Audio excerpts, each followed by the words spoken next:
తెలంగాణ జై కేసీఆర్। ఈరోజు కాంగ్రెస్ పార్టీ ఏదైతే మా అందరి మీద 8 మంది కార్పొరేటర్లు ఎవరైతే ఉన్నామో కొత్తడం కార్పొరేషన్ నుంచి విన్ అయినటువంటి వారం మేము నలుగురు, ఇందులో 4 టచ్లో ఉన్నారు, 5 టచ్లో ఉన్నారని చెప్పడం జరుగుతుంది। కానీ ప్రజలెవరు కూడా ఆ మాటలు నమ్మొద్దు, ఎందుకంటే మేమందరం కలిసికట్టుగా ఒకే దగ్గర ఉన్నాము।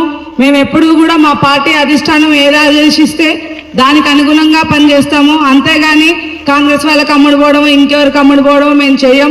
కాబట్టి పార్టీ మమ్మల్ని నమ్మి మాకు ఈ పింక్ కండవా ఇచ్చి మాకు టికెట్ ఇచ్చి మమ్మల్ని గెలిపించింది, కాబట్టి మేము పార్టీకి కట్టుబడి ఉంటాము। ప్రజలందరూ కూడా కాంగ్రెస్ మీద విరక్తితోనే మమ్మల్ని గెలిపించడం జరిగింది।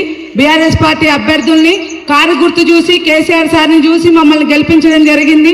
ఈ 10 సంవత్సరాల్లో కేసీఆర్ గారి అభివృద్ధి చూసి గెలిపించారు, కాబట్టి ప్రజల నమ్మకాన్ని మేము వమ్ము చేయకుండా ప్రతి ఒక్కరం కూడా బీఆర్ఎస్ పార్టీకి కట్టుబడి ఉంటాం।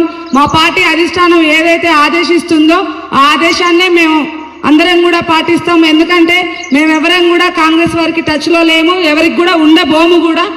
ఈ సందర్భంగా మేము తెలియజేస్తున్నాం, ప్రజలు ఎవరు కూడా దీన్ని నమ్మొద్దు, వాళ్ళు చెప్పే అసత్య ప్రచారాలు అన్నీ కూడా అబద్ధం, మేము దీన్ని తీవ్రంగా ఖండిస్తున్నాం।